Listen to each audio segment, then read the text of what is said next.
Yeah, so our next speaker is the dynamic young man, Dr. Rishad Shroff, who is the consultant cornea, cataract, and refractive surgery from Shroff Eye Hospital and belongs to the clan of ambitious young leaders.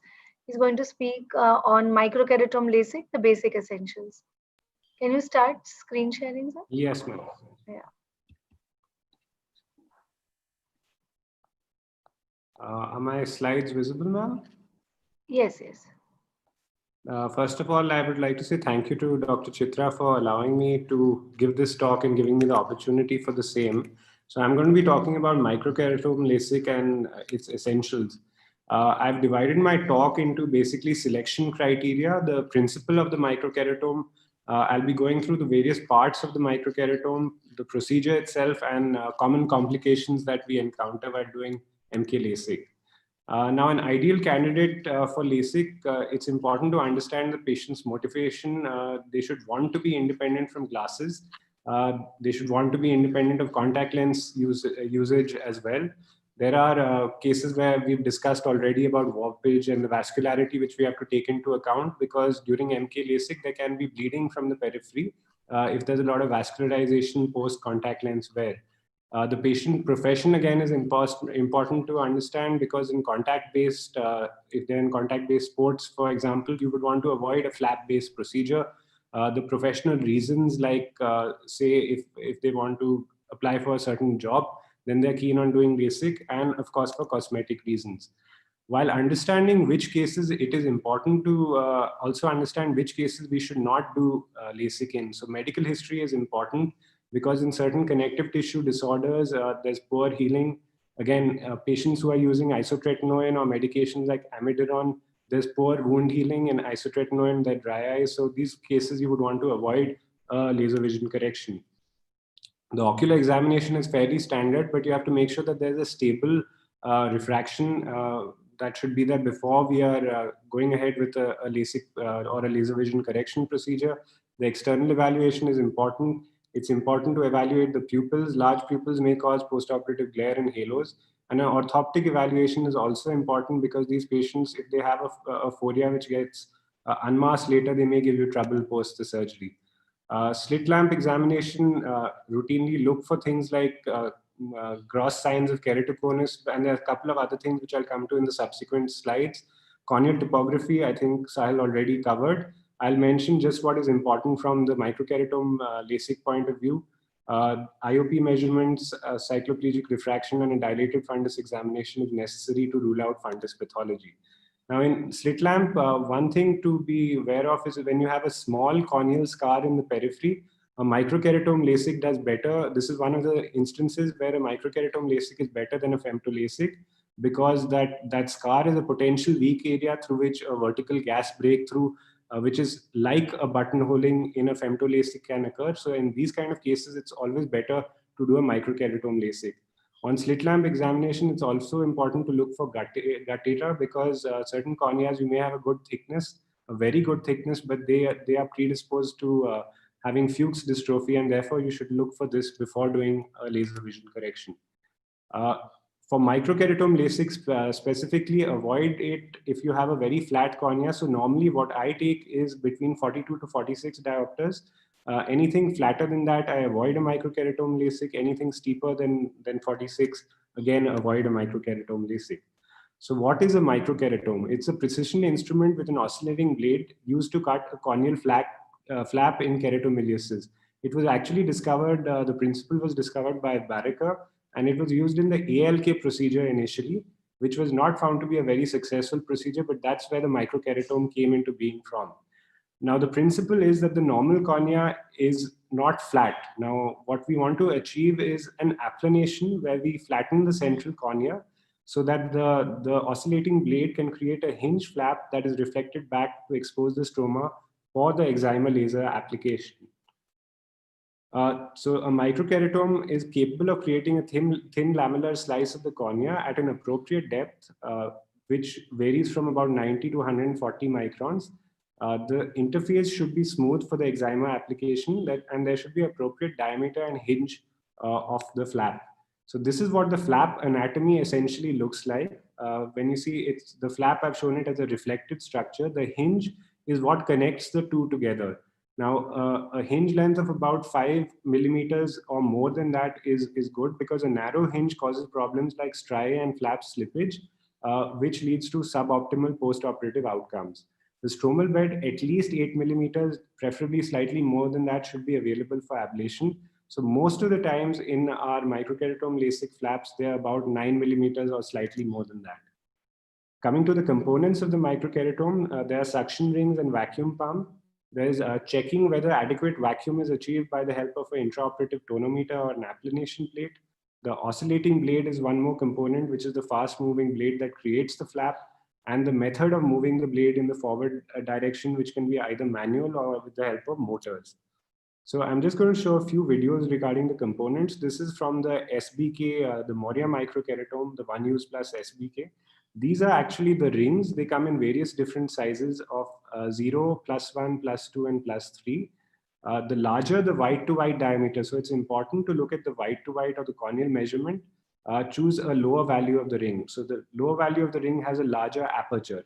This sits on top of the cornea and applanates it for the blade to actually move across. There is a tubing that connects the console to this particular ring. And what you can see that being rotated, that is the stop. So a stop is necessary in a microkeratome LASIK. Otherwise, you would have what is essentially like a free cap. The stop prevents the microkeratome from advancing too far and therefore creates the hinge. And you can see that arrow points to where the stop actually is. The suction ring and the vacuum pump ensure adequate applanation. If there's inadequate applanation, then there can be a problem of a thin flap or a partial flap. At the base of the suction ring, like I told you, are these golden or blue colored stops. These prevent free caps. This is actually a video showing the console of the Moria system. What you can see is the vacuum being shown here. When we press the foot pedal on the right, which is a vacuum foot pedal, that gets generated. How to test it is what I was showing in the video initially, where we kink the tubing to actually check whether the console is generating the vacuum properly. The other foot pedal moves the microkeratome in a forward and backward direction. On the patient, how to practically see whether suction has built up is one, there will be a pupillary dilation. There will be a blackout. So the patient will say that they cannot see anything at that particular time once adequate vacuum has been achieved. Intraocular tonometer is very important in all cases of microkeratome LASIK to ensure it confirms that the IOP is obtained, a high enough IOP to applanate the cornea or flatten it. This must be performed in all eyes when you're doing a microkeratome LASIK. So this is a video showing how we attach the blade to the handpiece. You have to make sure that it's tightly and snugly in place so that it doesn't move around and vibrate. It has to move smoothly forward because it's a high-speed oscillating device. 90 microns and 130 microns are the standard blades that you get with the SBK.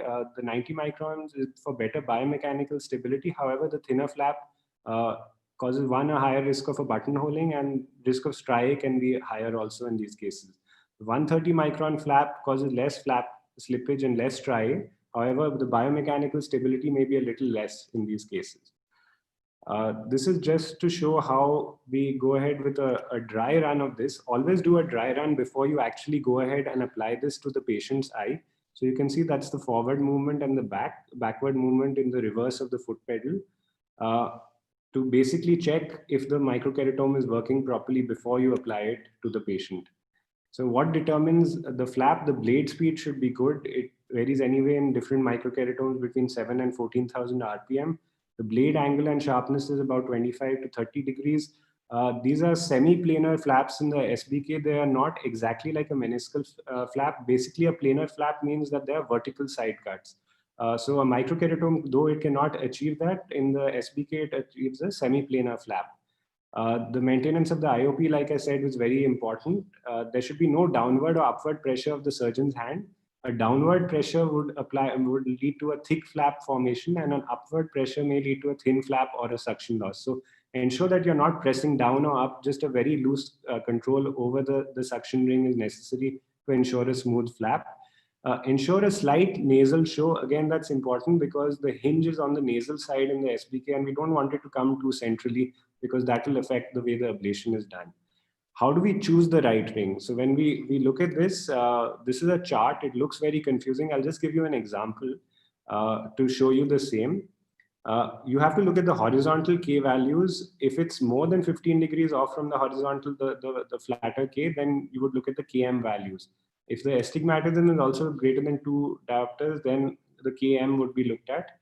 For corneas, like I said, the wide to wide, if it's greater than 12, take the smaller ring. If it's less than 11, take the biggest of the 3 rings. And cornea between these, take the one in the middle. So this is an example of a pentacam at what to look at. So K1 in this is the horizontal K. K2 is 44.1 at 100 degrees. So that's a more vertical one. So at 41.2 at about 10 degrees would be the horizontal K, and the wide to wide is 11.5. Therefore, as per the normogram, we would take a ring size of 0 with a stop size of 8, and the flap diameter we would get is about 9.5 mm. These are just a couple of videos from my colleague, Dr. Aarti, just to show you how it looks from the outside. So this is the suction ring being applied to the patient's eye, and we check for whether the desired pressure has been obtained. The pupil would dilate slightly, and then you would see that it's holding on snugly. And this is how you align the microkeratome in place before you do the forward and then the backward pass. This is an intraoperative video of the Amadeus system. I'm just going through the steps. Marking is important, following which you would do the applanation to check whether the pressure is adequately obtained, the forward pass of the microkeratome, followed by the backward pass, after which the suction is removed and the patient can actually see the light again. The flap is lifted. This is the Vizec system, the Excimer application happening, as you can see over there. At the end of the procedure, you use fluid to deposit the flap into place. Just make sure that you clean the flap so that there's no chance of DLK. Iron the flap out.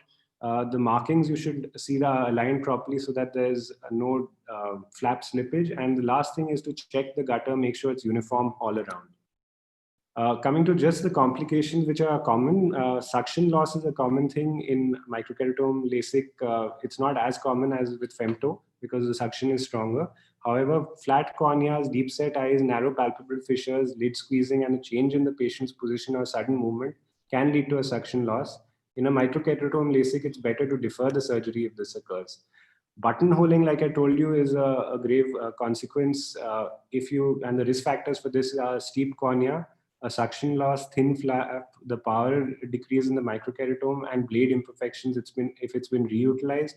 It's diagnosed while lifting the flap. You'll see an island left behind or a divot on the undersurface of the flap. You can see that circle over there. It denotes a hole in the flap.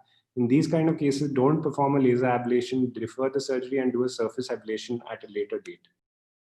For a free cap, it's the opposite case. So you have a flat cornea, a deep orbit or decentered improper suction. This is again diagnosed after the pass of the microkeratome. It is essential, therefore, in microkeratome LASIK to mark your flaps, because if you have a marking, you can align the free cap in the position that it came out. You apply a BCL after that, make sure the flap is aligned, and if needed, then you can suture it as well. Flap striae, again, are a side effect which sometimes occur, as you can see over here. I'll just skip through this video. The important steps in this include removing the epithelium. So if your flap striae are there for long, it's important to remove the epithelium, float the flap with a hypoosmolar solution, and then after that, iron the flap with the help of either 2 Mercier sponges or, just like this, you can iron the flap. So macrostriae are due to misaligned flaps and are often cause visually significant symptoms. The causes are dryness that leads to shrinkage and misalignment and squeezing of the eyes. Like I mentioned, gently stroking the flap, lifting and repositioning it after removal of the central epithelium. Sometimes again, suturing the flap is necessary in these cases. And to prevent striae, like I mentioned earlier, marking the flap is critical. DLK is again a common complication. It's more again seen in intralase LASIK femto LASIK compared to keratome. It's a sterile inflammatory response, and treatment is with topical steroids. If it's if it reaches stage 3 or beyond, then relifting the flap and washing is necessary. Epithelial ingrowth again can occur if there's been an epithelial defect or a partial flap. You get a cluster of epithelial cells. It can cause a necrosis overlying it if it's not handled.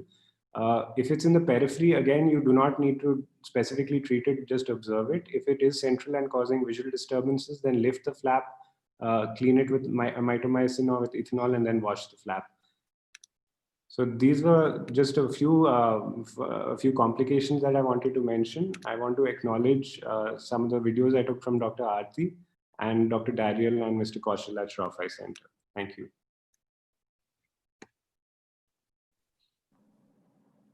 Thank you, Dr. Usha. That was a really comprehensive talk.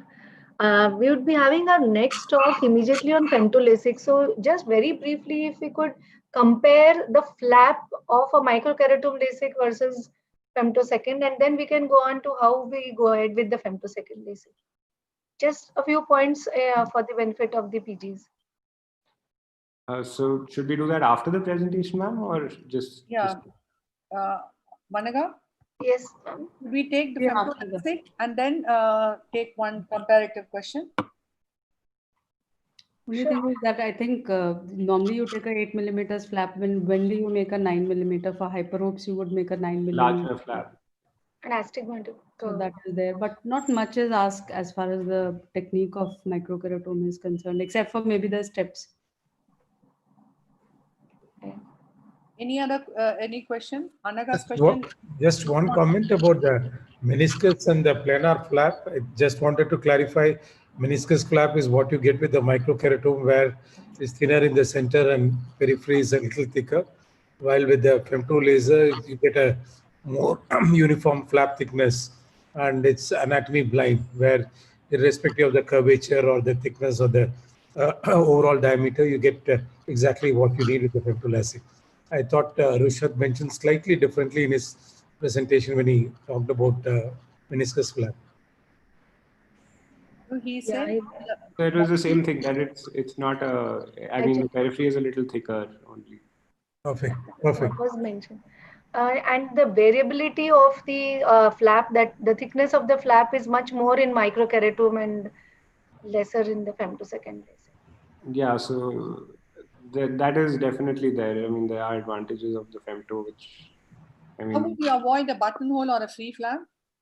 Ma'am, so selection criteria is the most important thing. So like I mentioned, don't go, at least for me, I stick between 42 and 46 diopters. Anything outside that range, I try to counsel the patient for a femtolasic, or if it's a low diopter treatment, then a surface ablation. Steeper corneas would definitely be predisposed to buttonholing, whereas a flatter cornea can be predisposed to a free cap. So ensuring the suction is properly applied, maintained, ensuring that there's no decentered suction, all those things become important to avoid that. Again, in ensuring that you don't reuse blades too often. So that also, the speed of the motor or the way the blade translates through can cause these problems as well. Yes, well answered, Rushad. Anaga, would you introduce the next speaker? Arthasa wanted to ask something. Yeah, just as Rushad, very nice talk. Yeah. One thing that you just mentioned about the variability of the thickness of the flap, like if a blade is reused, it becomes, the flap is a little thinner. Yeah. So that is one thing that, but however, in COVID times, the reusation of blade is absolutely something that is not to be done. And one blade for 2 eyes, means of the same patient, is all that we can do. And the other thing that you mentioned very well is about the free flap. And when a free flap occurs, what is to be done? That is important. And first and foremost, of course, the surgeon doesn't lose his cool, and the flap should be placed the right side up. And the best way to do it is not to lift the flap off the microkeratome, but to just slide it across and put it on the cornea and orient it with the markers in place. So a few small practical tips and something to do with the complication, which is less in these days than it used to be in earlier days. And I think we all were used to the Hansatom at one point of time, which created a flap, a hinge superiorly. So that again was quite a blind procedure. Here with the microkeratoum blade with a Moria, it is a transparent pass on, and thereby a surgeon, an experienced surgeon, can stop the pass of the microkeratoum if he feels that it is going too much on the hinge side. So one of two things there. Thank you. Thank you, Partha. All very important inputs. Anaga, you'll introduce the next speaker.